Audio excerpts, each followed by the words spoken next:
Alright, welcome back to Metaphysics 101 with OG Vibe. I hope you guys are having a wonderful day because today's a very special episode. We're going to be talking about geometry. Now, we don't need to do the definitions this video because I'm pretty sure we have a good understanding of geometry. However, our understanding of geometry as far as how we were taught really stems from, that third dimensional view as far as being on the planet Earth and, relative to that kind of view as relative to a third dimensional view. But when it comes to zero sum knowledge and coming from that realm of, thought where there isn't really orientation, when it comes to geometry, what we really see is that relationships take precedent over actual coordinates. So let's kind of see here what I'm trying to say when it comes to that. So today's episode, geometry. Let's go ahead and jump in. All right. So as you can see here, I have a couple of shapes. Now it took me a little bit to kind of formulate how I wanted to go ahead and describe this to you here today, because when it comes to geometry, especially because we already have a kind of a world in front of us that kind of takes precedent over our inner worlds, right? It's kind of easier to see this external world than it is to kind of sense the internal world. However, that doesn't take away from the actual ways of navigation that either has been given to use. So right now, metaphysics, we deal a lot with the internal world in relation to the external world. So you can already see how the geometry works there. Even though there's two different kind of states of being happening, that geometry says that when it comes to relation to these two objects, I guess that is like in a sort of a sixth or seventh dimensional state, because we're talking about two different worlds, but how two objects can kind of move in sync throughout two different places. And in science, they kind of call that quantum entanglement, right? So we're looking at the relation to these, right? We're looking at the relation of these entanglements and how that kind of gets us emotionally and physically to kind of make movements with our external world. So we talk about these kind of things here. So let's take a closer look again. So we're looking at these shapes right here. So again, we usually start out at a point. So you can think of these as the different states leading up into this kind of geometrical shape and how these kind of shapes kind of function and how they move in relationship to, again, one another. So again, this is not about up and down. When we're talking about these 0-point states and kind of a space where orientation isn't necessarily prominent, then you can really see how these states and those and sort of that kind of like spiritual world sense, how you're kind of moving through these in the last video, how we call them constructs. So in these constructs, up and down and left and right aren't necessarily how you move through these spaces, because in that zero-sum space, these things do have the ability to kind of shift in space. So we're not looking for the signs that we would to see how a moving object is moving in 50, then we are looking at one moving in the third dimension. So I hope that just starting at that first dimension at least helps us see, okay, how these things are at least kind of moving through a space. So again, let's just meditate on this real quick. Nice. So yes, again, let me get my little pointer right here. Yes, new tools. Okay. So yes, we have the point. Alright, so this is where we start, right? So coming into being, or if this was just a dark room and you started off at a point, you would start off at one point. How would you know where you're at on that point in relation to anything else if nothing else is there? So a planet in the middle of space, it starts off at a point basically. So how does that planet know where it's at? It only knows in relationship to another planet. So you probably have the sun and then Mercury, so you have it in relationship to one another. So as you can see, when it comes to three-dimensional objects, how that relationship happens, as an orbit. So what happens is you'll see that orbit happening there. That's these two lines, and that's only, so this circle right here can basically be seen as an invisible circle. how does the triangle come into play? So, in metaphysics, okay, in metaphysics, different discernible things create new elements, and these elements basically are comprised of the emotional um, and feelings. I want to say emotional and feelings. Uh, the emotional and feeling state or the sensation of an object. So shapes really kind of are used as elements to create a scenery, to create an environment, and that's how it usually is anyway. So in metaphysics, we're looking at these different shapes and how they empower certain parts of that environment, or how these different shapes are used as different kind of organisms, or sorry, as different kind of organs, as different kind of organs inside a system. So we'll see how these shapes are used as different organs too. So this is metaphysical geometry that we're talking about. So again, these are kind of like conscious type of states that kind of are moving. Again, we looked at the snake, how that kind of goes up and down the chakras, but really it's just these kind of shapes that are in movement through a zero-sum space. They must move in relation to another object, or at least the only way you can tell that something is happening is because of in relation to another object. So we have the word comparison and we have the word relation, which is like two different things. Relation meaning this could be if we wanted to give these two things temperatures, this could be something hot and this could be something cold. Only reason though that is going from hot to cold is the relation between those two are different. This distance is really an imaginary distance. This distance is really the distance of the differences between those things, or the degrees of difference between those things, right? So this is where we get degrees when it comes to these round shapes, because it's really only a difference in degree, not really a difference in distance. Um, so that means even in terms of personality, if you have someone with a fiery personality and someone who's a more cool or laid back, right? Then you'll see the only reason you can tell there's a difference is because the degree in relation to those two objects. So it comes to that triangle. You have three working parts inside these constructs. We talked about the meta constructs. So inside these meta constructs, a lot of the ways these things are getting the ability to turn is really when this triangle state is activated. How we have this relation here.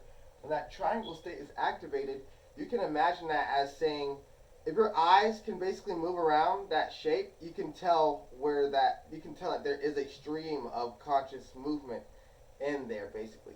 Like a hallway. A hallway is meant to be walked through, so the energies will be going through there. Or like if you have a wire for a battery, that geometric shape creates a kind of a landing zone for those energies to go through. That just came to, but yes, they kind of create a landing zone for those energies to go through. So allowing for pathways to be created is giving power to that sort of object. So this is why it's good as creators that we come in and we kind of create these shapes, because that helps us make these pathways for transferring information, like these hallways for transferring knowledge, information, to go from one state to another, to go from one relevant state to another relevant state, and how that translates into kind of the configuration of how we want our desired outcome to be. So yes. So when we're looking at these states right here in this triangle, again, how it is in relation, how basically one side of this triangle relates to the next. So if this was a rotating triangle and you had these three here, it's kind of like a family system. If you have to go on a field trip, right, you need to get that, you need to get your field trip report to your parent, and that parent then might allow you to go on that field trip, and that kind of creates this movement of a new situation or a new experience. So it starts off at one point, then the relation from one thing to another, and then you can see how those three, how 1, 2 can create the 3, and that creates a spin. So this is just going, but we're just talking about at least the objects coming together in creation. So basically, when you can identify an object, and these go with a lot of Euclidean shapes. When you can identify these objects and our mind is able to trace around them, then that gives us the ability to kind of see like when these constructs, because that's a lot of the times those constructs are like Euclidean type of shapes because they're happening in a fifth dimensional realm. So we are only consciously looking at it from a 3D realm. It's kind of hard to walk around it and see, but what happens is it works in relation. Our mind will work in relation to what's going on. Basically, our mind works in relation. So, a lot. I'm just getting this image of those cartoons like Scooby Doo or something like they'll open a door, and they'll come out through another door. The only reason you know that you're coming out through the other door is because in relation to that door you're coming through a different door. So that's how we can see, pretty much by testing is where we could see how those relations work. You can't do everything. Items don't do everything by themselves. There's energy transference and there's energy relations to those things. That kind of kaleidoscopic effect is what happens. So really we're looking at, if I do this action, I might not immediately see it happening in front of me, but because I know that in relation to other objects and to other emotions, that there would be a change depending on how it is expressed, or even how it looks, even how the setup of that system is. So, geometry. And I have some notes here. Let me go ahead and read some of these notes down here. So, so basically how kind of like another example of this is like when it comes to that directionality. Like I said, directionality mostly works when we're in a construct like the planet Earth, that or not even like the planet Earth, because if you look at it from a different point of view, it's different. So like the state of Michigan or whatever. So when we're in a construct like the state of Michigan, and up and down is relevant to our situation, our minds are going to sort of, because we're trying to only think in one way, our mind will be like, okay, someone offers us a job position. However, that job position isn't necessarily the direction that our heart wants to take, but in material terms, someone would call that moving up in life, right? So relative to that constructive system, moving up might be good inside that construct, but if you take that construct and look at it, and this is your goal, moving up can mean you're moving away from your goal.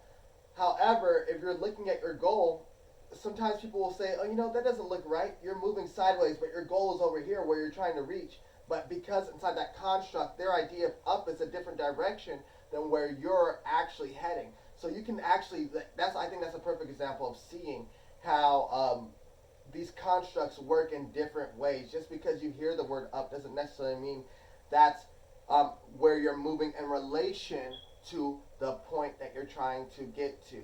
So another thing I have here that says it's important to know that when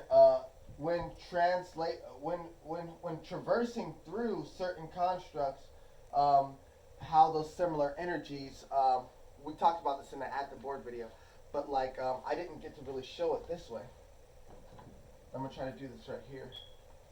But basically how these kind of walls generate their own sort of magnetic pull. And again, these magnetic pulls have less to do with what actual direction you're seeing, but it has more to do with, sorry, I didn't even finish drawing it yet. But as you can see, these have magnetic poles.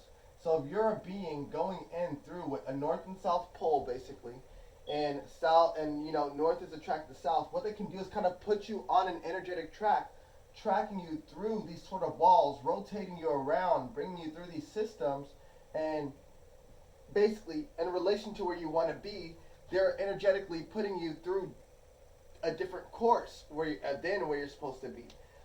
So we really got to look at where we want to go in relation to what's happening. Just because we hear the word up doesn't mean that we're going towards our goal. Just because we hear it doesn't mean that we're going towards. So we always need to, in mind and in spirit, up really means towards happiness, towards peace, towards success. So this is where we're going. Just because you hear somebody say up in relation to their construct, which could only be, on Earth in the state of Michigan. That's their idea of up, but your idea of up could be, a completely different direction, in relation. So this is what we're looking at when it comes to metaphysics and geometry. Just because you hear one thing doesn't mean that's necessarily what is happening. But yes, geometry, metaphysics 101. If you guys enjoyed today's video, please go ahead and leave a like, share, comment, and subscribe. And I hope that you'll be in class for the next episode or the next session where we're going to be talking about feelings. We went into feelings a little bit, but feelings and fields, okay? We're going to really get into that because, yeah, the fields are really going to help. I'm really trying to get this idea down, how, like, these polarities can really drag you wherever it wants to go because you have a certain polarity. They know what the opposite of that is, how you can be tracked to certain conclusions because of the polarities of the certain things that we're not discerning. So that's what we're going to get into. And the fields are really going to help you see that. So that's what we're going to get into next class. So I hope you guys have a wonderful rest of your day. Thank you so much for stopping by the Black Hole OG Vibe. This is Metaphysics 101, and we are signing out. I'll see you guys around. Bye.